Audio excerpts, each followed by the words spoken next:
సిద్దిపేట జిల్లాలోని Hyderabad main road వద్ద గల గౌరారం గ్రామంలో ప్రమాదవశాత్తు రోడ్డు ప్రమాదం జరగగా అటువైపుగా వెళ్తున్న ప్రభుత్వ చీఫ్ వీప్ ఎమ్మెల్యే అడ్లూరి లక్ష్మణ్ కుమార్ ప్రమాదాన్ని గమనించి గాయపడిన వారిని స్వయంగా బయటకు తీసి అంబులెన్స్ ద్వారా ఆసుపత్రికి పంపించి గజ్వేల్ ఏసీపీతో ప్రమాదం గురించి ఫోన్ ద్వారా మాట్లాడడం జరిగింది.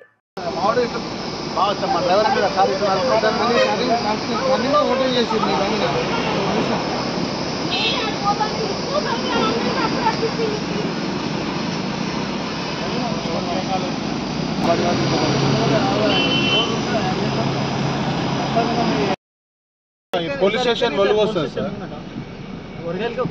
కార్ యాక్సిడెంట్ అయిందన్న పాపం. వాళ్ళు తిరుపతి పోయిస్తున్నట. నేను ఇక్కడ ములుగు ఇదే ఏరియా గౌరారం దగ్గర మీకే వస్తాను. గౌరారం దగ్గర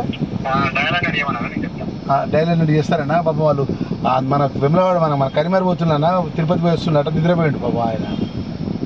ఏం దేవుడి దయతో ఏం కాలేదన్న. మామూలుగా జస్ట్ మావాడు మామూలుగా బండి ఇటు తిరుగుతుంటే మా డ్రైవర్ సార్ ఇటు అవుతుందన్న బండి స్లో చేసే వరకు అవతల డివైడర్ ఎక్కింది. వాళ్ళకి పోలీసు వస్తే మీరు వచ్చి కొంచెం వాళ్ళందరినీ ఆ వెహికల్ తీసేస్తే వాళ్ళు కరిమేర బయలుదేరిపోతారన్న. ఈ స్పాట్ ఎక్కడంటే ఏ స్పాట్ అన్న? రాణి కంపెనీ దగ్గర మార్స్ కంపెనీ అన్న.